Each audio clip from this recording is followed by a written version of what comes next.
कत्तलीसाठी आणलेल्या 11 गोवंशांना जीवनदान, एका आरोपीला अटक. अमरावती शहर गुन्हे शाखेची कारवाई.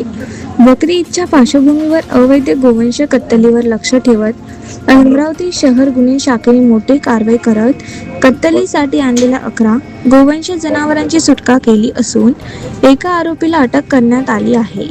या कारवाईत सुमारे 2,80,000 रुपयांचा मुद्देमाल जप्त करण्यात आला. पोलीस आयुक्त राकेश ओला यांनी अवैध धंदे गुन्हेगारीवर तपासणी तसेच बकरी ईद निमित्त होणाऱ्या अवैध गोवंश कत्तलीवर कठोर कारवाई करण्याचे आदेश दिले होते.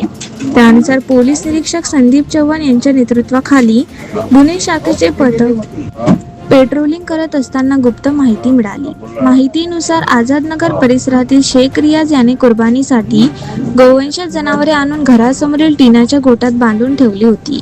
त्यानंतर गुन्हे शाखेच्या पथकाने घटनास्थळी धाड टाकली असता एका टीन शेडमध्ये आखूड दोरीने बांधलेले 11 लहान मोठी गोवंश जनावरे आढळून आली.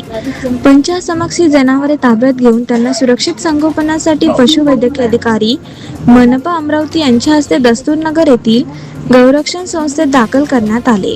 आरोपी विरुद्ध प्राणी निर्दयतेने वागवण्याच्या अधिनियमान्वये गाडगेनगर पोलीस ठाण्यात गुन्हा दाखल करण्यात आला आहे. अटक आरोपीमध्ये शेख रियाज शेख इलियास असे आहे.